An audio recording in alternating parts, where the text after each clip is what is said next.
Nam-myoho-renge-kyo. Thanks for being here. Today's video will be a little bit shorter. It's a very short go show. But this go show is it's quite personal and a bit emotional. Oh, let me plug in my laptop before I get complaints about power. All right, hopefully we're all good now. So this go show brings to mind a Sangha. A Sangha is a word that is often, as many words, misinterpreted or misunderstood in the lexicon of Buddhism. Shakyamuni spoke of Sangha early on, before he ever decided to create monasteries, or how to describe a monastery, cloisters and closed spaces to help train his students, monks, to understand the nature of their body-mind connection and to remove them from the vices of daily life that took their focus away from learning. Their Buddhist practice was very much an early part of learning, again, that body-mind connection and how our mind works in our lives, in order to then begin to understand, or gain the capacity to understand the larger world and how we are of dependent origin. So, all of this is to say that Sangha does not mean a monastery. It does not mean a collection of, an isolated collection of monks, if you will. And it doesn't mean membership. It doesn't mean belonging to an organization. It doesn't mean a club. Any of those kinds of constructs that we humans like to make, because as again we are wont to do, we like to classify, identify, and cubbyhole everything. Sangha isn't a thing so much as it is a state of mind shared. The word Itai-doshin in Japanese comes to mind. It's more than one word, but Itai-doshin being many in body but one in mind. So when you watch these videos, when you make comments on the videos, or you email me separately at tlksylvain@gmail, and you have questions about Buddhism, or you want to offer something about your practice to me. In other words, the interrelationships that we have in the context of Buddhism, in other words, it's all study, right? So in the context of Buddhist study, our sharing, our asking questions, offering insights, this constitutes Sangha, you see? So Sangha is less an individuation of people and more an act of whether it's interlocution or it's simply chanting together. The act amongst many bodies is an act that has its own nature and its own energy. And as we in advanced Mahayana practice pursue in our practice a bodhisattva practice, a bodhisattva behavior, a bodhisattva um, paradigm. Uh, it that touches each and every area of our life experience, and so Sangha is an integral, essential part of that practice. You cannot practice uh, the Bodhisattva way in isolation. That's a contradiction. Do you understand? It is the interaction amongst other bodhisattva, whatever stage that we're at, that is part and parcel of the bodhisattva practice. And as we invite non-Buddhists or curious non-Buddhists into the Buddhist path to discover the Buddha way in their own lives, we invite them into the Sangha, not as members, but as an integral part of this larger organism. Think more like, if you're familiar with aspen trees, there's this great discovery that aspen trees, when you see them, like a whole forest of aspen trees, are actually one organism. The trees are just expressions of that one large organism. They're not individual trees. We see them that way above ground, but underground they're actually a network, a whole network of living roots as an entity. And that entity expresses these individual trees. That would be a good illustration of Itai Doshin. They're many in body, but really one together, one organism, one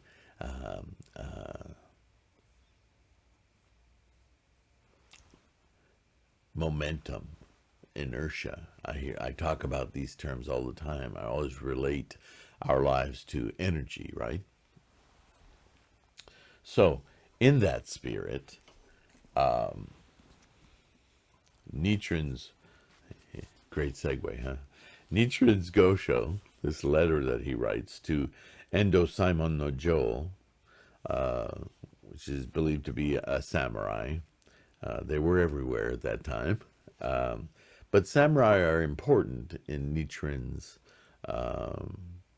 practice and his spreading of the doctrine of Myoho Renge Kyo, the Lotus Sutra. And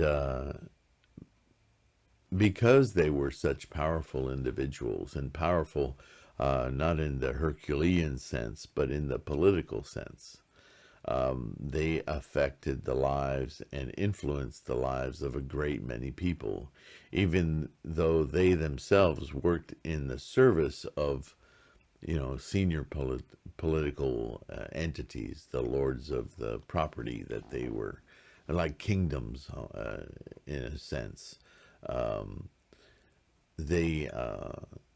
They were lords themselves over great communities of people, right?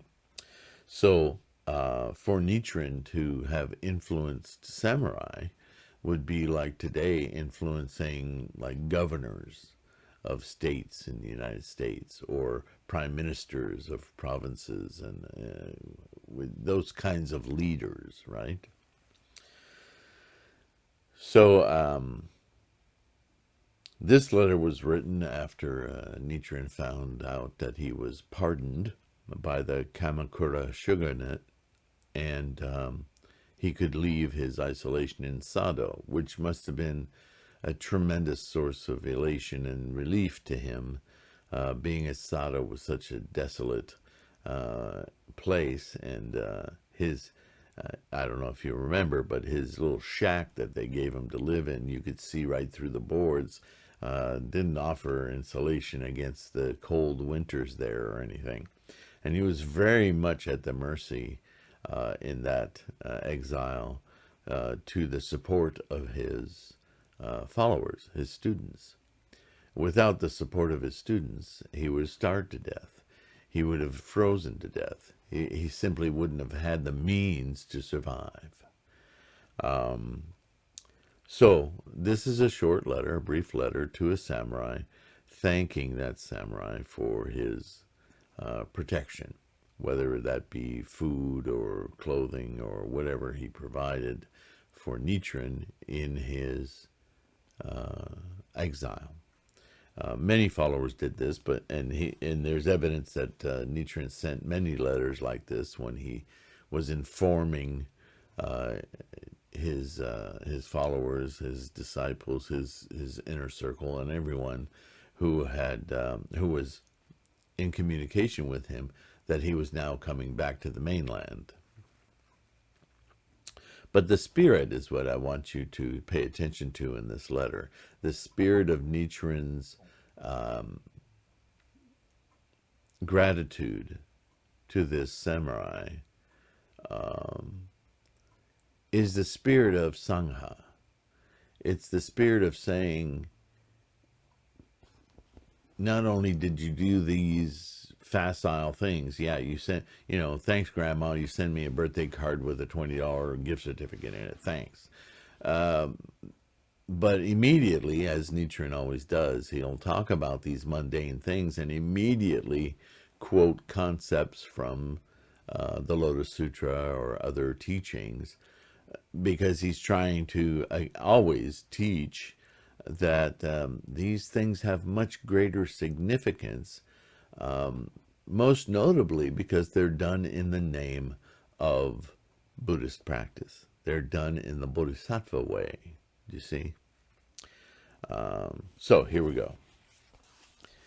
It begins. I recently received an official pardon, and I will return to Kamakura. Can this be the year in which the passage, quote, "What I long ago hoped for has now been fulfilled," comes true for me? So right away, this quote is from the Lotus Sutra. It's the second chapter in the Lotus Sutra. So he's relating his mundane earthly experience to something of a nature in the Buddhist teachings that is of profound appreciation and witnessing.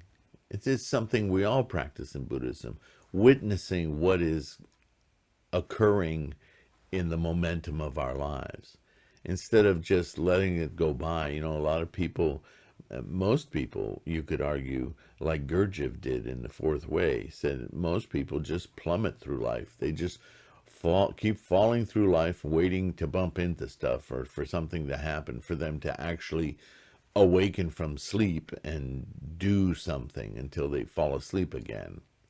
And so Buddhism is very much about being awake and attentive to each moment that we're alive and what it is that's occurring in those moments. What are we doing? How are we involved in this thing that we call life? Or are we not involved and just watching it go by, right? So Nichiren is very expert at this and constantly needles at this. This is happening to me. Could it be? And he relates it to the teachings. He gives it even a sense of grandeur at times, just to kind of awaken this spirit of Bodhisattva, right? Next paragraph. Without your protection, could I possibly have sustained my life? So right away, he's saying, whatever gifts you send me, it's not just a matter of sending gifts. It's not just a matter that I'm saying thank you. This is life itself. The meaning behind your efforts and whatever you've done to support me are life and death issues. They are that big. And so the cause you made is not trivial. So this is a very profound way of thanking someone, right? He goes on, could I have survived to be pardoned? My life's achievements are due entirely to you and to those like you. The Lotus Sutra says, quote, "The young sons of heavenly beings will wait on him and serve him. Swords and staves will not touch him, and poison will have no power to harm him." End quote. How reassuring this sutra is. So that quote is from a passage in the Lotus Sutra talking about those who dedicate themselves to the Lotus Sutra. Not him specifically, but him who would be in pursuit of his Buddhahood, his Buddha-ness, through the teachings of the Lotus Sutra. Those who practice Myoho Renge Kyo consistently, with resolute conviction, they are protected simply because of their state of being, their life condition. And so this is the Lotus Sutra teaching. So again, he takes an example from his own life and the life of his supporter. It says, look what we're doing. Look at the significance of this. Don't just let this slide. This isn't just some facile things that you did. This is essential to our Bodhisattva practice. Again, this is all about Sangha. The next paragraph, he goes on, "Therefore you must be an envoy sent by the heavenly gods Brahma and Shakra. I will bestow my seals upon you as a promise that you will be reborn in the Pure Land of Eagle Peak." Or in other writings, Vulture Peak, a great bird. It's a label for a certain mountain that appears in the Lotus Sutra for the basis of this entire huge mental construct of a ceremony in the sky, which ceremony in the sky itself has the meaning of being universal, being everywhere at once.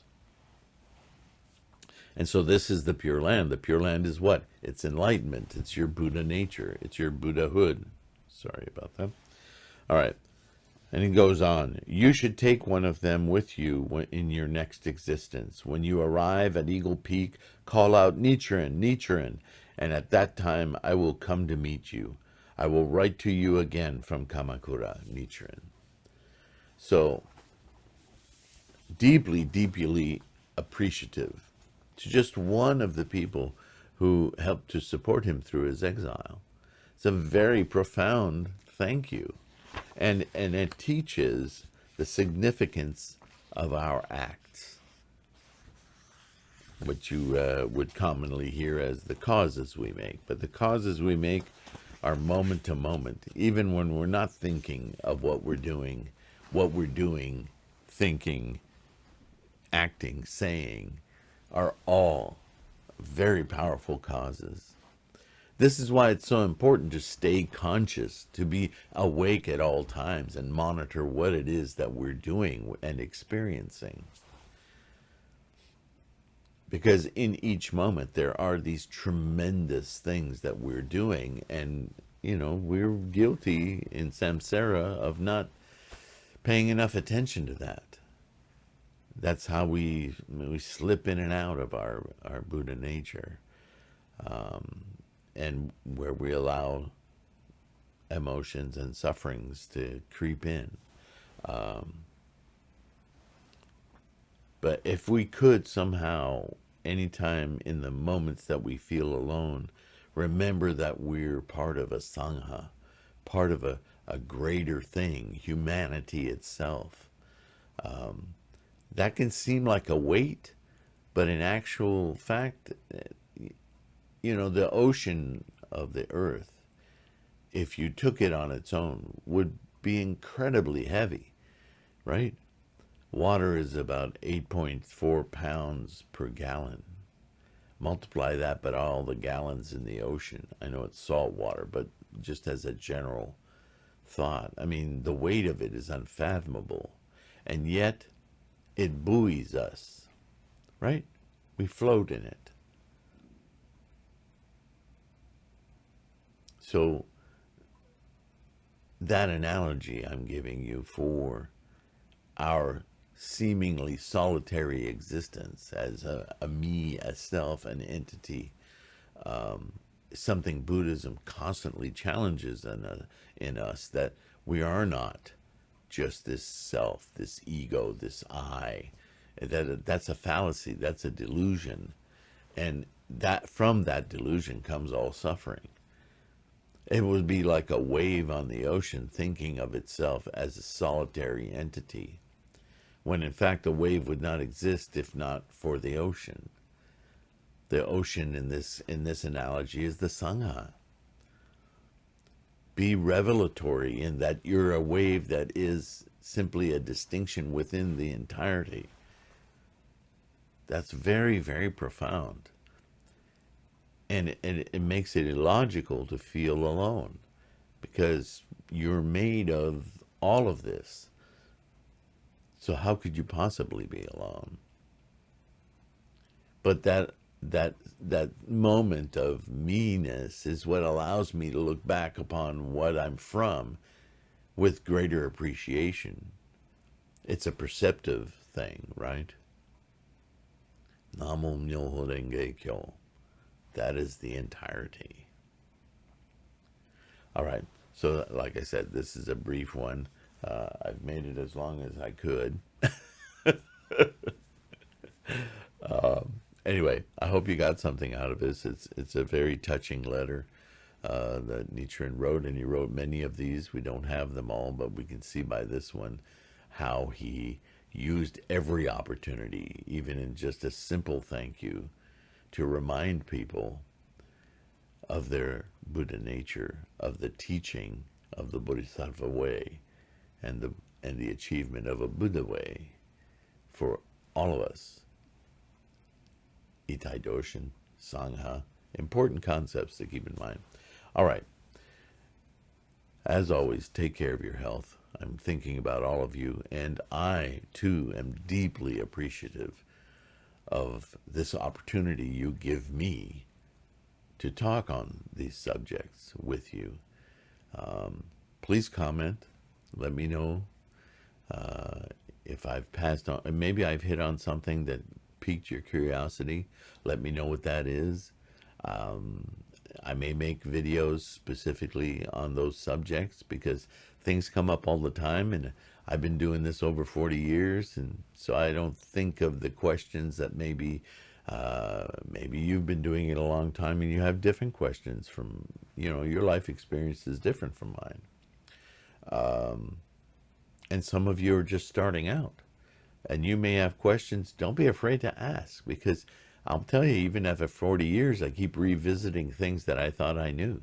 There's constant growth in our experience in this Sangha. So please share your curiosities with me. They help me grow too.